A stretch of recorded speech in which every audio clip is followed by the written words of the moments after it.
Chapter 1. Farewell, old settled life, and hello to a whole new beginning. You were deep in your slumber, laying on a large king-size bed, which was covered in a navy blue Victorian-style sheets. The canopy of the bed frame was covered in black curtains, closed to block out all light. It was peaceful. Suddenly, you hear someone call out to you. Their voice sounds familiar, but very faint. You hear your Nana's voice. "Sweetie pie, breakfast is ready. Come downstairs." Was that your Nana calling? No, it cannot be. Your Nana died 20 years ago. You were only 8 years old. She was diagnosed with brain cancer. After she passed away, you cried and grieved for at least 3 whole months, never going outside or socializing with anyone. It took a long time for you to recover, but you weren't a joyful little boy. Since then, you changed. Just then, you're snapped back into reality. Then you feel someone shake you a little. Then you hear someone else's voice call out to you. "Wakey, wakey, sleepyhead. It's time for you to get up." Slowly you awaken, and then sit up, straight up from the bed. You notice your new surroundings. You're in a Victorian-style master bedroom. Right side of the corner of the window, there's a large wardrobe, and the left side of the room is a small dresser. You suddenly turn to your left and see the tall purple avian sitting on the bed next to you. What? What are they doing here? How long were they there?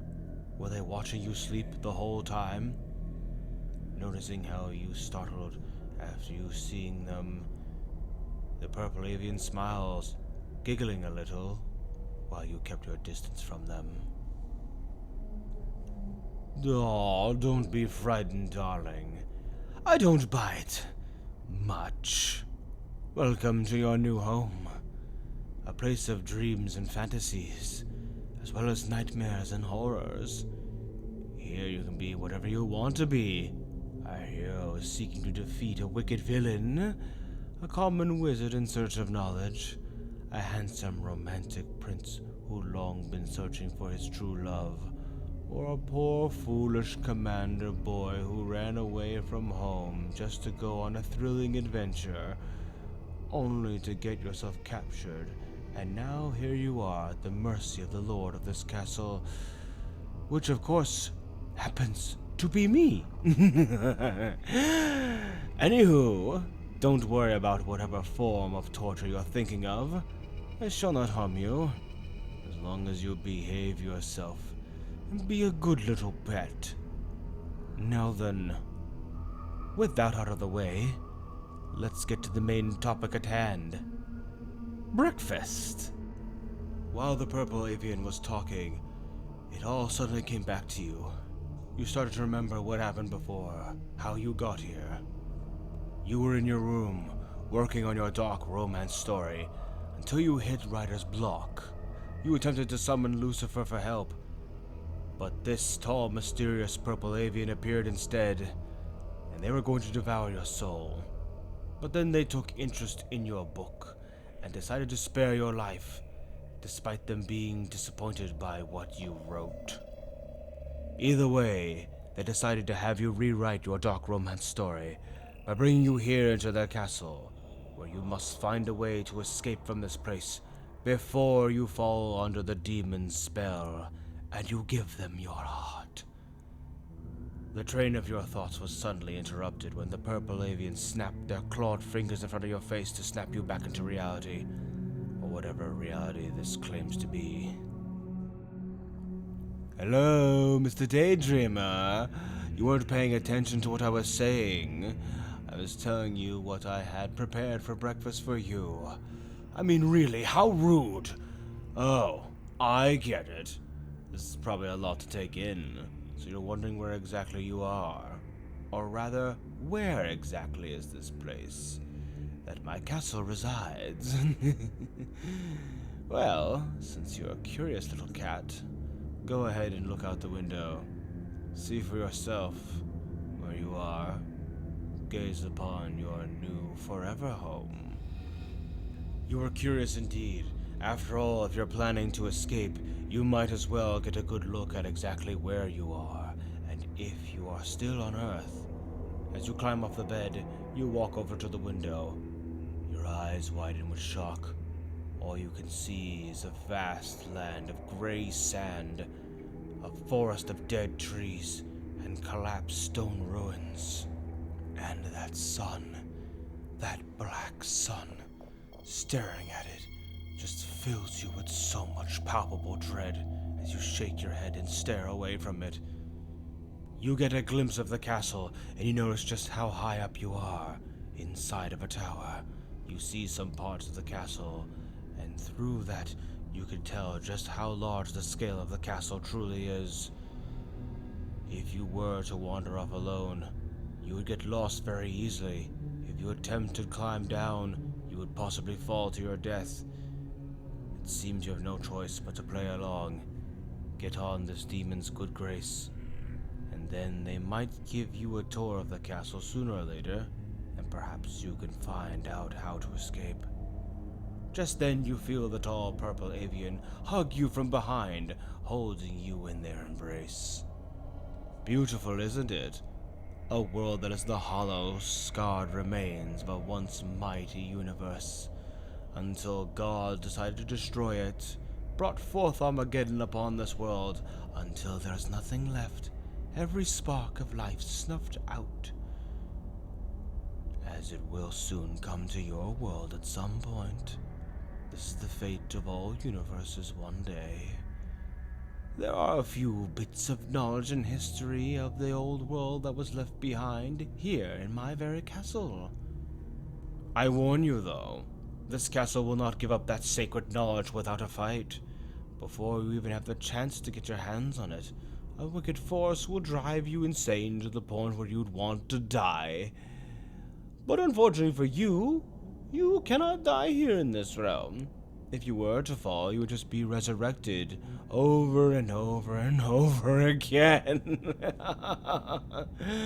An endless death where you find that you will never have eternal rest. Trust me, I know this all too well.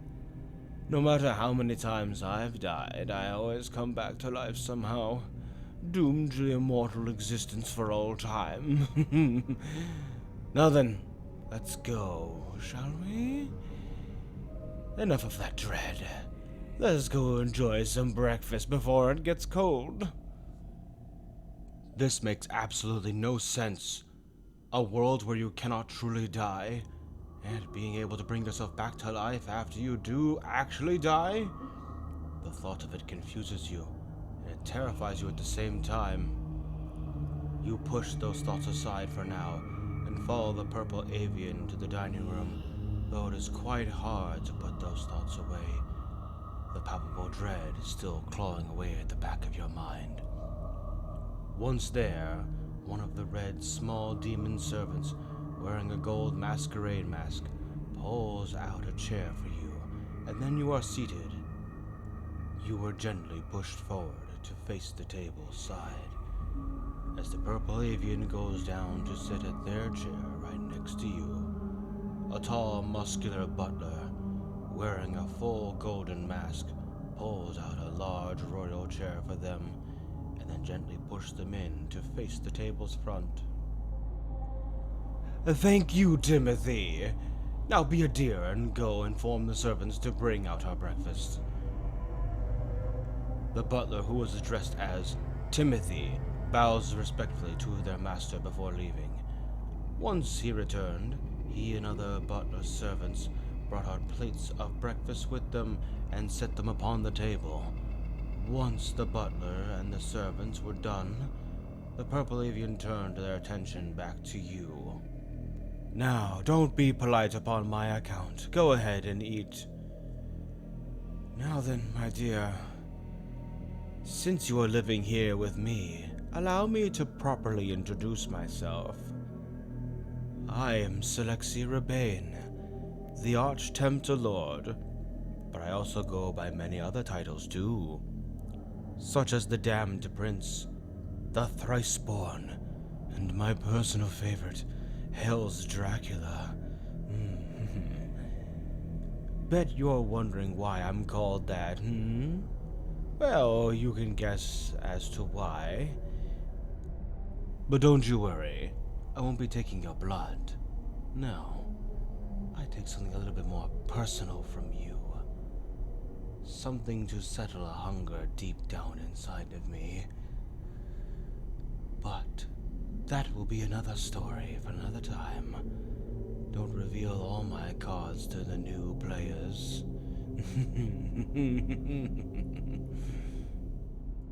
Now then, tell me, what is your name, my dear? You hesitate at first, worried that if they were to learn your birth name, they would easily take control of you, especially since they are literally said to be some kind of powerful vampire count in a way. But then, you came up with the bright idea, something that could work, at least get you out of this place. And so, you tell Salexi that your name was Auditor, which you knew was Latin for listener. But you hope that they don't find out it's a fake name. Salexi's brow raised in suspicion. They already knew that there was no way that could be their real name, but they still decided to let it slide for now. Alright then. Have it your way, little auditor. But just so you're aware, I'm not stupid. I know that word was Latin. But if you were to wish to be called listener from now on, so be it. However, sooner or later, once you're unable to resist my irresistible loving charm, you will reveal your true name to me, and so much more. Then you will belong to me forever. Until then, let us feast. Enjoy your meal, listener. You start to realize this is going to be a lot trickier than you thought. They already saw through that little trick right off the bat. You have to try your best to outsmart this demon. But you aren't going to give up. You are determined to beat them at their own game. You just have to be 5 steps ahead of them and pray that Lady Luck will be on your side.